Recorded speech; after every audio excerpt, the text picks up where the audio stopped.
ओहदे की जिम्मेवारी थी सरकार की कि हम जाएं वहाँ पे अफसोस करने।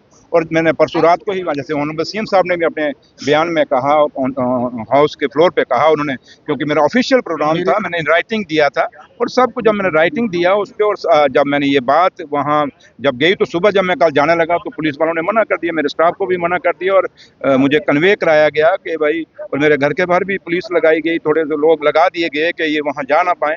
तो फिर मैंने वो प्रोग्राम ही कैंसिल, क्योंकि हम जिम्मेवार सरकार हैं। नेशनल कॉन्फ्रेंस, हमारे कायद डॉक्टर फारूक अब्दुल्ला साहब ने हमें एक ही बात सिखाई है कि लाशों के साथ कभी सियासत नहीं करनी।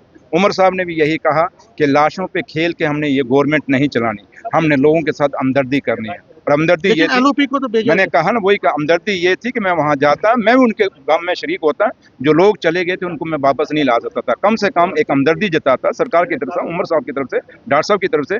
लेकिन जब मुझे रोका गया कि इस नाम पे, इस बुनियाद पे कि वहाँ लॉ एंड ऑर्डर की प्रॉब्लम है, भैया अगर मेरे लिए था तो बीजेपी का एलओपी आपने भेज दिया, उनके पूरे एमएलए भेज दिए, क्या उनके लिए उनके लिए लॉ एंड ऑर्डर था? इसका मतलब कि आज ये कुछ ऑफिसर आज भी, और बीजेपी लाशों पे सियासत कर रही है, लाशों पे सियासत मत करिए। आपको लगता है कि इससे फिर एक बार जो लॉ एंड ऑर्डर है उसको स्टेट के अंडर, यूटी के अंडर हम तो बार बार कह रहे हैं, इसीलिए तो कह रहे हैं, क्योंकि आज अगर कोई जान जाती है तो उसकी जिम्मेवारी कितनी है सरकार की, क्योंकि हम चुने हुए लोग हैं, हमें लोगों ने चुन के भेजा हुआ है और हमारी जिम्मेवारी बनती है। लेकिन जब पुलिस हमारे कंट्रोल में नहीं है, पुलिस हमारे, तभी तो हम स्टेट मांग रहे हैं, हम कहते हैं स्टेट दे दीजिए और स्टेट के अंदर पुलिस भी हमारे हवाले होगी, फिर पुलिस की अकाउंटेबिलिटी भी होगी। अगर कोई कहीं डेथ होती है, कोई मारा जाता है या किसी तरीके का कोई मतलब कि लॉ एंड ऑर्डर की प्रॉब्लम आती है तो फिर जिम्मेवारी हमारी बनती है। तो लिहाजा जो कल हुआ ये नहीं होना चाहिए था और उम्मीद करेंगे कि इन फ्यूचर ऐसा नहीं होएगा।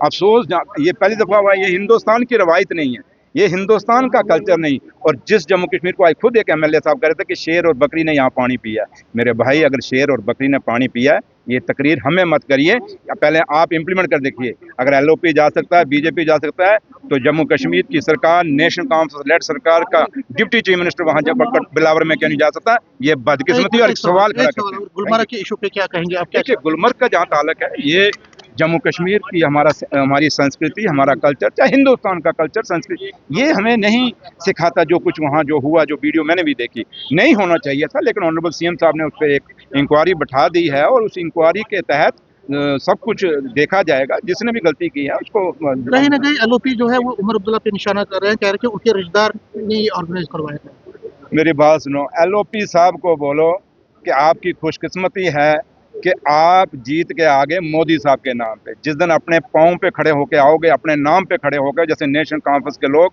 अपने पैरों पे खड़े होके आए हैं, हमारे लीडर अपने पैरों पे खड़े होके आए हैं, डॉक्टर फारूक अब्दुल्ला साहब को बैसाखियों पे खड़े होकर यहाँ नहीं आए। नहीं, सुनिए ना वो एलिगेशन, क्योंकि लोगों से जीत के आए तो उनको लोगों की आवाज़ सुनाई दे। उमर अब्दुल्ला सरकार, डॉक्टर फारूक अब्दुल्ला साहब, हम उनके डायरेक्शन पे हम चलते हैं।